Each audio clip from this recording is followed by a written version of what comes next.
सोनं गरिबांच्या आवाक्याबाहेर, बाजारात सोनं दरवाढीचा नवा उच्चांक. लग्न आणि शुभकार्यासाठी सोनं खरेदी करून आर्थिक गुंतवणूक करण्याकडे सर्वसामान्यांचा कल असतो. याशिवाय लग्न कार्यात महिलांसाठी विशेष आभूषण म्हणून सोनं खरेदी केली जातात. मात्र सर्वसामान्य कुटुंबातील मुलींच्या वडिलांना सोनं खरेदी आता आवाक्याबाहेर गेल्याचं पाहायला मिळत आहे.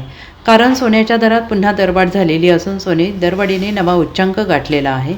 सोनं खरेदीचं माहेरघर समजल्या जाणाऱ्या जळगावमध्ये सोन्याचे दर प्रतितोळा 1,14,300 रुपयांवर पोहोचल्याने सर्वसामान्य ग्राहकांच्या भुवया उंचावलेल्या आहेत. विशेष म्हणजे महिनाभरापूर्वी सोन्याचे दर 1,02,000 ते 5,000 एवढ्या किमतीवर होते. मात्र गणेशोत्सवानंतर पुन्हा सोन्याला झळाळी मिळाल्याचं पाहायला मिळतं आहे.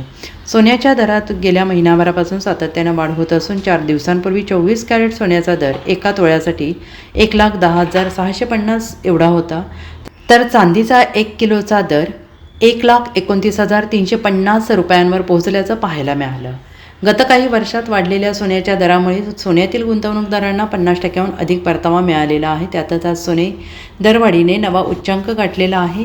गेल्या 24 तासात सोन्याच्या दरात 1,000 रुपयांची वाढ होऊन सोन्याने दर GST शिवाय 1,10,000 रुपये प्रतितोळ्यावरून 1,11,000 पोहोचलेले आहेत. विशेष म्हणजे GST सह सोन्याचे दर 1,14,300 एवढ्या विक्रमी उंचीवर जाऊन पोहोचले आहेत. त्यामुळे सोने सर्वसामान्यांच्या आवाक्याबाहेर गेल्याचं बोललं जात आहे. Bureau report, SBN Marathi, Jalgaon.